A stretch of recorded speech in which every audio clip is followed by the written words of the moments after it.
sendiri tidak pernah menikah, sama dengan Ibnu Taimiyah. Imam Nawawi itu usianya tidak panjang, hanya sampai di 45 tahun saja dia meninggal dan tidak sempat menikah. Tapi dia memiliki kunyah namanya Abu Zakaria. Zakaria bukan anaknya, orang belum kawin masa punya anak. Tetapi kunyah itu sunnah, walaupun tidak punya anak, maka boleh seseorang itu memberikan dirinya kunyah. Seperti Imam Nawawi namanya Yahya ibn Sharaf dan dia tidak menikah sampai meninggal dan kunyahnya Abu Zakaria. Laqabnya Muhyiddin. Laqabnya Muhyiddin, walaupun Imam Nawawi sendiri tidak suka dengan laqab yang dilaqabkan kepadanya, karena beliau dikenal dengan tawadhu'nya, tidak suka ada orang memujinya. Dan begitulah Allah angkat, wa ma tawadha'a ahadun lillahi illa rafa'ahu Allah. Tidaklah seseorang tawadhu, rendah diri karena Allah Azza wa Jalla, kecuali Allah akan angkat derajatnya. Sepakat ahli tarikh bahwa Imam Nawawi rahimahullahu taala disebutkan beliau lahir pada bulan Muharram. Jadi beliau lahir pada bulan Muharram pada tahun 31 wa 600 lil hijrah, 631 hijriah, 631 hijriah beliau dilahirkan. Ma'asyiral muslimin yang dimuliakan Allah Subhanahu wa taala, disebutkan ketika beliau memulai thalabul ilmi, beliau membaca dalam satu hari itu 12 darsan alal masyayikh syarhan wa tashihan. Bayangkan, beliau dalam satu hari siang dan malam itu punya durus, punya pelajaran sebanyak 12 pelajaran. Jadi dalam satu hari itu dia berpindah-pindah dari satu syekh ke syekh berikutnya. Umpamanya, anggaplah di masjid ini ada kajian, di masjid sana ada kajian, di masjid sana ada kajian. Di dalam satu hari itu dia pindah-pindah tempat. Habis ngaji di sini dia ke syekh situ, habis di syekh situ ke syekhnya lain lagi. Jadi satu hari dia menghadiri majelis sampai 12 kali setiap hari. Tidak bisa bayangkan, ya. Jadi hari-harinya hanya dipenuhi dengan thalabul ilmi saja Imam Nawawi rahimahullahu taala. Taib, Imam Nawawi rahimahullahu taala sejak kecil memang diberikan karamah oleh Allah Azza wa Jalla. Bahkan dijelaskan bapaknya memang tidak banyak sejarah menjelaskan tentang siapa bapaknya, tetapi cukuplah Imam Nawawi sendiri yang kemudian memuja atau memuji bapaknya dengan mengatakan bahwa bapaknya adalah seorang yang saleh, seorang yang penuh dengan berkah, dan Allah berikan rezeki yang banyak. Bapaknya itu seorang pedagang yang berhasil. Bahkan Imam Nawawi dibuatkan warung juga, ya, diajari dagang oleh ayahandanya. Nah, suatu ketika Imam Nawawi rahimahullahu taala sedang tertidur di bulan Ramadan, dan itu masih kecil, belum balik. Tertidur bersama keluarganya, tidur. Tiba-tiba kemudian terjadi perkara yang ajaib, di mana Imam Nawawi rahimahullahu taala dia melihat ada cahaya yang masuk ke dalam rumahnya. Jadi dia melihat ada cahaya yang masuk ke dalam rumahnya. Maka Imam Nawawi yang masih kecil, belum balik itu, membangunkan semua keluarganya, terutama bapaknya. Kemudian mengatakan, ya abati, ma hadza dzau'u alladhi qad mala'a ad-dara. Wahai bapakku, itu cahaya apa yang kulihat, di mana cahaya itu menembus rumah kita.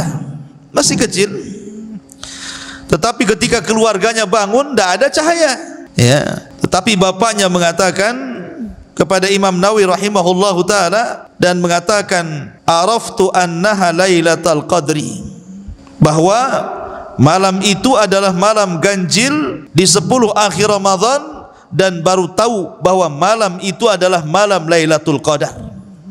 Jadi anaknya Imam Nawawi masih kecil ini melihat cahaya, kemudian membangunkan semua keluarganya. Setelah itu mereka tidak tidur dan menghabiskan malam itu dengan ibadah kepada Allah Azza wa Jalla. Bahkan ada satu kisah, seorang laki-laki Maghrib, Imam Nawawi ini masih kecil, dia mengajak main-main Imam Nawawi kecil ini dengan anak-anak yang lainnya. Biasalah anak-anaknya belum balik kan suka main gitu ya. Tapi Imam Nawawi rahimahullahu taala tidak mau. Jadi dia senantiasa membaca buku itu, sejak kecil belum balik sudah baca buku itu. Sampai dipaksa pun tidak mau. Sampai dia menangis karena dipaksa, tapi tetap tidak mau. Akhirnya kemudian rajulun minal maghrib ini, orang Maghrib ini datang kepada ayahnya, kemudian mengatakan, wahai fulan, i'tani bihadzal walad, jagalah anakmu ini, fa inna lahu sya'nun fil mustaqbal, nanti orang ini akan jadi orang besar di masa depan. Bapaknya mengatakan, amunajamun ant, kamu dukun ngeramal anakku katanya. Kamu ini dukun apa? Gitu bapaknya. Kok tahu anakku akan jadi orang besar katanya. Maka rajulun minal maghrib ini mengatakan kepada ayahnya Imam Nawawi, tidak, sungguhan aku mengatakan seperti itu. Aku lihat ada cahaya ilmu di wajah anakmu ini. Sejak orang Maghrib ini ngomong begitu, maka ayahnya selalu memperhatikan Imam Nawawi rahimahullahu taala, terutama tentang talabatuhu lil ilmi, bagaimana beliau belajar dengan dan dicintakan dengan ilmu. Dan Imam Nawawi rahimahullahu taala memang sudah menghafal Quran sebagaimana ulama-ulama salaf. Jadi sebelum balik sudah hafal Quran, dan sekali lagi dia suka membaca. Kemudian setelah itu dia berpindah bersama keluarganya dari Nawa menuju Damaskus. Kenapa? Karena memang Nawa itu tempat kelahiran Imam Nawawi rahimahullahu taala, bukan kotanya para ulama, sehingga untuk mempelajari ilmu itu tidak memuaskan. Akhirnya kemudian rihlah dan berangkat menuju Damaskus, dan ketika itu Damaskus memang kotanya para ulama. Disitulah Imam Nawawi mulai belajar, kemudian mengajar dan menulis. Imam Nawawi di ikhwan, beliau mulai menulis itu di usia 28 tahun. Di usia 28 tahun dia mulai menulis. Sementara wafatnya di usia 45 tahun. Berarti sebentar saja sebenarnya, ya kan? 28 tahun dia mulai menulis, di usia 45 tahun beliau wafat. Berapa tahun berarti dia nulis? Belasan tahun saja kan? Tidak lama, ya kan? Akan tetapi lihat bagaimana karya-karya beliau. Seolah-olah zaman di Imam Nawawi itu satu hari sama dengan satu bulan di zaman sekarang, ya. Jadi satu hari di zaman Imam Nawawi itu sama dengan satu bulan di zaman sekarang. Seolah-olah waktu itu berkah lama, sehingga waktu belasan tahun Imam Nawawi sudah mampu mengarang kitab yang luar biasa banyaknya, yang tidak mungkin dikarya orang sekarang. Subhanallah ya. Saya akan sebutkan beberapa karyanya yang fenomenal. Anda tahu kitab Imam Nawawi namanya Riyadhus Shalihin. Itu kitabnya Imam Nawawi, Riyadhus Shalihin. Tidak ada satupun markas di dunia, tidak ada satupun pesantren di dunia, mau di Indonesia, di Singapura, di Malaysia, ataupun di seluruh dunia, kecuali mereka akan menyimpan kitab Riyadhus Shalihin dan dipelajari, dan tidak diperselisihkan oleh mazhab, ya kan? Bahkan ada ulama yang mengatakan tidak ada kitab yang lebih banyak dicetak setelah Al-Quran melebihi Riyadhus Shalihin. Bayangkan ya. Tidak ada kitab yang lebih banyak dicetak itu melebihi Riyadhus Shalihin setelah Al-Quran. Saking banyaknya markas-markas, pondok-pondok pesantren di berbagai penjuru dunia, mereka berhajat kepada kitabnya Riyadhus Shalihin ini. Subhanallah. Ya, padahal Riyadhus Shalihin itu kan hanya kumpulan-kumpulan hadis saja kan, hanya berbab, kemudian dikumpulkan hadis-hadis Nabi SAW, terkadang dikasih taklik ya ringkas-ringkas saja. Sementara banyak para ulama yang mengarang kitab yang sama, yang isinya sama dengan Riyadhus Shalihin tapi tidak dikenal. Menunjukkan apa? Menunjukkan keikhlasan Imam Nawawi ketika menulis dan keberkahan karyanya. Makanya kitabnya talaqathul ummatu bil qabul, umat menerimanya. Atau contoh yang lain, contoh kitab Al-Adhkar. Al-Adhkar. Al-Adhkar li Imamin Nawawi, subhanallah. Ya. Imam Nawawi mengarang satu kitab namanya Al-Adhkar. Padahal ikhwatu fiddin, banyak para ulama yang mengarang kitab yang sama soal Al-Adhkar, zikir-zikir Nabi SAW. Tapi kenapa pula Al-Adhkarnya Imam Nawawi yang memboming di dunia? Kalau kita butuh kepada amalan-amalan zikir, maka merujuk kepada kitabnya Al-Adhkar Imam Nawawi rahimahullahu ta'ala. Padahal di sana ada ulama-ulama yang lebih jago dibandingkan Imam Nawawi. Seperti contohnya umpamanya Al-Ghazali, kemudian juga Ibnu Daqiq Al-Id, kemudian juga Subki dan banyak ulama lainnya. Mereka banyak mengarang kitab tapi tidak seterkenal kitabnya Imam Nawawi. Coba, luar biasa. Ya. Ataupun contoh kitab yang lain adalah Minhajut Talibin. Tidak ada ma'had ataupun pesantren yang menasabkan diri kepada mazhab Syafi'i pasti mempelajari kitab Minhajut Talibin. Minhaj At-Talibin. Minhaj Talibin ini sebenarnya ketika Imam Nawawi mengarang tidak dikenal. Tetapi setelah 300 tahun setelah Imam Nawawi mengarang kitab Minhajut Talibin, kemudian datang seorang alim Syafi'i, ya, kemudian disyarah kitabul Minhaj namanya Syarhul Minhaj, langsung booming kitabnya itu. Siapa yang tidak kenal Syarhul Minhaj? Gitu ya. Atau dalam bab hadis, contohnya dalam bab hadis saja. Siapa yang tidak kenal kitabnya Tadribur Rawi? Kita dulu waktu di Yaman mempelajari kitab Tadribur Rawi itu. Ya. Orang-orang yang mempelajari mustalahul hadis pasti kenal kitabnya Tadribur Rawi itu. Lah Tadribur Rawi itu sebenarnya dia adalah syarah daripada Taqrib wa Taisir li Sunani Basyirin Nadhir, karya Imam Nawawi, disyarah lagi menjadi Tadribur Rawi. Kitabnya ma'ruf, ya. Ma'asyiral muslimin yang dimuliakan Allah Azza wa Jalla. Bahkan yang fenomenal lagi syarah Sahih Muslim. Siapa yang tidak kenal Sahih Muslim itu banyak yang nyarah, ya. Puluhan para ulama kondang yang lebih hebat dibandingkan Imam Nawawi itu banyak mensyarah kitab Sahih Muslim. Tapi justru yang dikenal hanyalah syarahnya Imam Nawawi, Syarhu Sahih Muslim, dan itu yang diterima umat sampai hari ini. Dijadikan rujukan apabila hendak mempelajari Sahih Muslim, pasti kembali kepada kitabnya Imam Nawawi, Syarhu Sahih Muslim, ya kan? Dan yang luar biasa adalah apa? Arba'in Nawawi. Jutaan jiwa menghafal kitab ini. Padahal kitab Arba'in ini banyak ditulis para ulama. Namanya Arba'iniyat namanya. Kumpulan-kumpulan hadis-hadis, 40 hadis. Tetapi setelah Imam Nawawi mengarang kitab Arba'in, karya tulis Imam Nawawi, jutaan jiwa sampai hari ini orang menghafal kitabnya Imam Nawawi ini dan dipelajari. Ini kan luar biasa ya ikhwatu fiddin ya.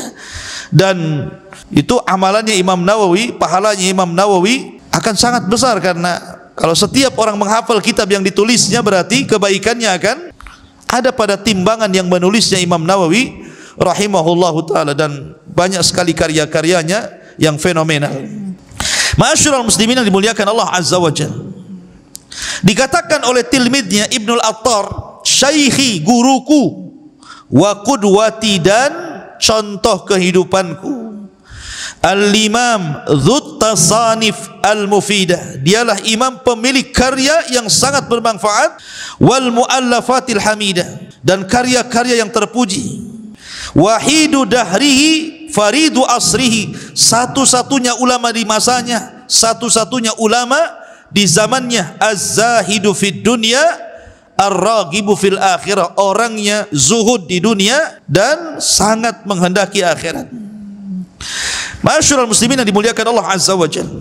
Dijelaskan di antara akhlak Imam Nawawi bagaimana ibadahnya. Imam Nawawi rahimahullahu ta'ala sampai dikisahkan ada seseorang yang masuk ke Masjid Umawi. Masjid Umawi, tiba-tiba dia mendengar ada orang yang membaca Al-Quran dan diulang-ulang bacaannya. Dia membaca waqifuhum innahum mas'ulun, waqifuhum innahum mas'ulun. Lama dia ulang-ulang sambil menangis, mulai dari ba'da isya sampai subuh. Waqifuhum innahum mas'ulun, waqifuhum innahum mas'ulun. Itu aja diulang-ulang sampai menangis. Setelah kemudian orang ini selesai solat, maka diperhatikan siapa orang yang solat membaca satu ayat itu dan menangis.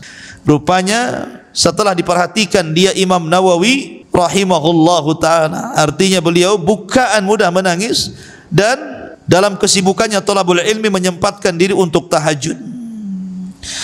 Kemudian juga dia dikenal orangnya keras terhadap penguasa. Artinya dia tidak kenal rasa takut dengan penguasa.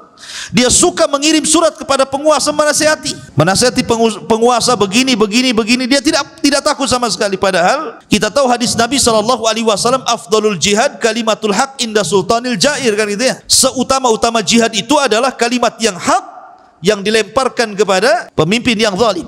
Dan Imam Nawawi dihadapkan kepada pemimpin yang zalim kepada itu, tapi tetap saja dia kirim surat menasihati agar pemimpin itu lembut kepada rakyatnya, agar pemimpin itu adil, agar pemimpin itu bijak dan begitu seterusnya, dan dengan cara yang santun, bukan menasihati lewat mimbar, lewat YouTube.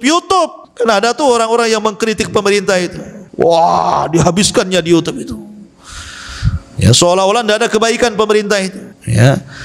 Bukan begitu menasihati pemerintah, bukan lewat YouTube.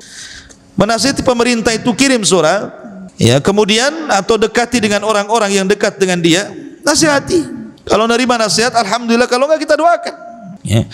Masyarul muslimin, bahkan Imam Nawawi itu ketika banyak para ulama yang berfatwa akan bolehnya melakukan pemberontakan, maka dia satu-satulah ulama yang mencegah, tidak boleh ada khuruj pemberontakan. Kenapa? Karena mafsadahnya jauh lebih besar dibandingkan maslahatnya. Lihat, sama dengan Imam Ahmad, ya, padahal dia dihadapkan dengan Khalifah Mu'tasim, Khalifah yang sudah menyiksa dan memenjarakannya. Tapi ketika murid-muridnya mengajak untuk khuruj, memberontak, kata Imam Ahmad, ad-damu damu, ad-dima'ud dimah. Jangan, nanti akan tertumpahkan darah, kata Imam Ahmad. Maka Imam Nawawi juga sama, melarang orang untuk melakukan khuruj kepada pemerintah. Makanya kalau kita lihat tentang perkataan yang melarang kita untuk melakukan pemberontakan kepada pemerintah, biasanya merujuk kepada perkataan Imam Nawawi. Karena bagus sekali alasan beliau kenapa kita dilarang untuk melakukan pemberontakan kepada pemerintah. Karena Imam Nawawi itu diberikan kecerdasan luar biasa. Di otaknya itu kutubu tis'ah itu hafal, ikhwan. Bukhari, Muslim, Abu Dawud, Nasai, Tirmidzi, Baihaqi, semua ada di kepalanya, ya.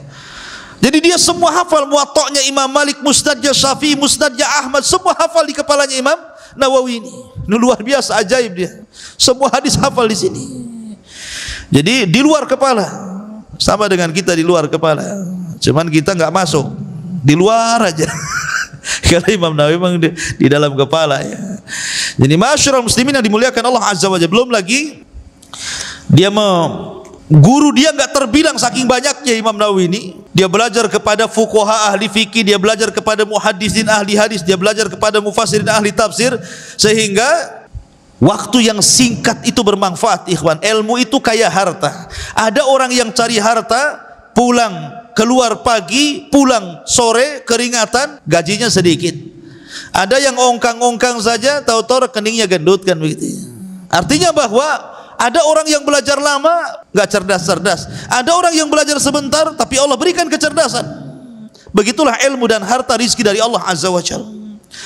Lah Imam Nawawi ini walaupun tidak lama dia belajar, ya, tapi sejak dari kecil memang sudah belajar. Maksudnya dia tidak kemana-mana, tidak seperti para ulama dulu, ya, ke Basrah, ke Kufah, ke Yaman, ke Madinah, ke macam. Dia di Damaskus saja, paling ke beberapa daerah yang berdekatan dengan Damaskus. Tapi dia itu rumahnya seperti perpustakaan. Jadi rumahnya itu isinya kitab, di sini kitab, di sana kitab, di sana kitab. Jadi kalau ada tamu itu susah tuh. Kenapa? Harus beresin kitabnya dulu, karena berserak di mana kira kitabnya. Jadi seolah-olah Imam Nawawi itu walaupun tidak menikahi seorang wanita, dia menikahi kitab itu. Saking banyaknya kitab satu rumah itu, kan. Kalau ada tamu susah dia mau letakkan di mana itu. Bahkan yang heran, ikhwan, Imam Nawawi itu dia pernah 2 tahun tidak keluar rumah kecuali untuk sholat, makan, minum, buang hajat. Selebihnya dia duduk seperti saya begini. Kalau ngantuk dia gini, tidur, nanti bangun lagi. Ya, dia tidak pernah di kasurnya selama 2 tahun, di meja begini saja. Kalau tidur ya tidur gini, nanti bangun lagi. Coba, Anda bisa kuat seperti itu? Ya, saya yakin 3 hari kayak gini untuk udah masuk rumah sakit.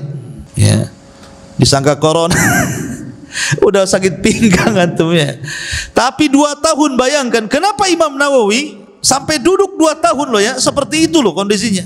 Dia tidak pernah terbaring, tidurnya begitu saja. Dia sedang mensyarah kitabnya Al-Muhadzab, Syarhul Muhadzab di Imam Nawawi. 2 tahun dia rampungkan itu kitab itu. Dan kitabnya menjadi berkah, ikhwan. Ya, luar biasa gitu kan. Syarhul Muhadzab ini li Imam An-Nawawi rahimahullahu ta'ala, dia mengarang kitab yang fenomena luar biasa. Ma'asyiral muslimin yang dimuliakan Allah Azza wa Jalla. Di antaranya adalah beberapa kisah yang menarik dari Imam Nawawi. Imam Nawawi rahimahullahu ta'ala, beliau dikenal zuhudnya, waraknya dan ibadahnya. Dijelaskan, lam yakun imamuna Nawawi rahimahullahu ta'ala liyaghtarra bid-dunya. Tidaklah imam kami, Imam Nawawi rahimahullahu ta'ala, kata sebagian murid-muridnya, terperdaya dengan dunia. Wa inna ma ja'ala haddahu minha kazzadir raqib uswatan bin Nabi sallallahu alaihi wasallam fi qaulihi mali walid dunya innama ana qaraqibin qala fi dhilli syajaratin thumma raha wa tarakaha. Imam Nawawi itu tidak terpengaruh dengan dunia. Dia jadikan dunia itu hanya sebagai zadir raqib. Ibaratnya kalau antum mau safar kan tidak mungkin antum bawa rumah, bawa apa-apa kan, paling uang aja di ATM ya. Yang penting secukupnya lah. Ya. Begitulah Imam Nawawi jadikan dunia hanya sekedar untuk bekal saja. Dan dia meniru sabda Nabi SAW ketika Rasul bersabda, apalah dunia bagiku, hanya seperti orang yang berjalan, musafir. Orang yang musafir, kemudian ada sebuah pohon, kemudian dia bernaung sejenak di situ untuk istirahat, kemudian pergi. Begitulah dunia. Makanya Imam Nawawi rahimahullahu ta'ala tidak perhatian dengan dirinya. Dia mengatakan bahwa saya hanya makan 1 hari itu 1 kali. Imam Nawawi rahimahullahu ta'ala, beliau menjelaskan dirinya, beliau menceritakan tentang kondisinya. Beliau itu kathratus siyam, jadi banyak puasa. Jadi kalau tidak puasa, beliau itu makan dalam sehari cuma 1 kali saja, habis tidak makan lagi. Karena dia merasa lezat dengan ilmu, jadi makannya sehari sekali itu sudah cukup. Kalau kita kan 3 kali itu belum mengemilnya, belum ke warungnya, belum nanti GoFoodnya kan. Semua dipesan kan gitu ya. Ya. Jadi makanya perut kita bukan dipenuhi ilmu, dipenuhi beras.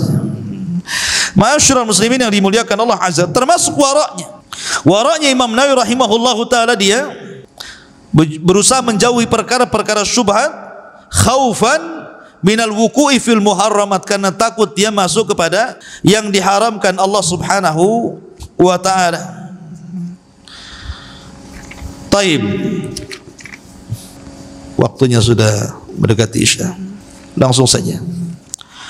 Adapun musannafatuhu, karya-karya beliau yang masyhur, Syarah Muslim, kemudian Riyadus Shalihin, Arba'in Nawawi, kemudian Syarah Sahih Bukhari, tapi tidak sempurna, keburu meninggal. Kata Imam Ibnu Katsir kalau tidak salah, kalau seandainya Imam Nawawi diberikan usia yang panjang dan berhasil menyempurnakan Syarah Sahih Bukhari, niscaya itu syarah yang paling agung di dunia, melebihi Ibnu Hajar. Ya, kalau seandainya sempurna tetapi keburu meninggal, maka hanya ada juz yasiran saja, ada beberapa juz saja yang bisa dia karya. Termasuk juga Al-Adhkar, karya beliau. Kemudian juga Raudhatut Talibin, atau dikenal dengan Al-Majmu' Syarhu Al-Muhadzab, tetapi juga tidak sempurna. Yang menyempurnakan adalah Imam Subki, ulama setelahnya. Ya, kemudian diberikan tahqiq. Kemudian Imam Nawawi rahimahullahu taala, di antara wafatnya beliau, bahwa rahimahullahu taala adalah seorang yang meninggalkan karya yang banyak. Dikatakan oleh Imam Ibnul Athar, balagani maraduhu, telah sampai kepadaku tentang sakitnya Imam An-Nawawi. Fatawajjahtu min Dimaski li iyadatihi, maka aku pun kemudian mengarah dari Damaskus untuk datang kepada Imam Nawawi yang sedang sakit. Fasurra bidzalik, maka Imam Nawawi melihat muridnya Ibnul Attar sangat senang sumringah. Summa amarani birruju'i ila ahli, kemudian dia memerintahkan aku untuk kembali kepada keluargaku. Fa wada'athu ba'daan usyarrifu alal afiyati fi yaumi sabti al-ishrin min Rajab. Kemudian aku pun menitipkan sesuatu kata-kata setelah aku muliakan dengan mendoakan kesehatan kepada Imam Nawawi pada hari Sabtu, ya, tanggal 20 dari Rajab. Falamma kanat lailatul thulatha, ketika hari di malam Selasa, firrabi wal ishrina minhu, pada tanggal 24 masih di bulan Rajab, sanata sittin wa sab'ina wa sittu mi'atil hijrah, pada tahun 676 hijrah Nabi sallallahu alaihi wasallam, intaqala ila jiwari rabbih rahimahullahu taala, maka beliau kembali berpulang ke rahmat Allah subhanahu wa taala. Artinya beliau meninggal diawali dengan sakit dulu, kemudian beliau meninggal dunia dan disolatkan oleh banyak manusia, dan ketika itulah manusia baru kehilangan sosok imam besar Imam Nawawi rahimahullahu ta'ala. Kan tetapi karya-karyanya luar biasa. Karya-karya Imam Nawawi menjadi rujukan para ulama dunia dan juga para thalabatul ilmi, dikaji di madrasah, di universitas-universitas, sampai menjadi kitab yang fenomenal di tengah-tengah kaum muslimin. Wallahu a'lam bishawab. Ini di antara kitab atau karya Imam Nawawi, dan ini di antara kisah beliau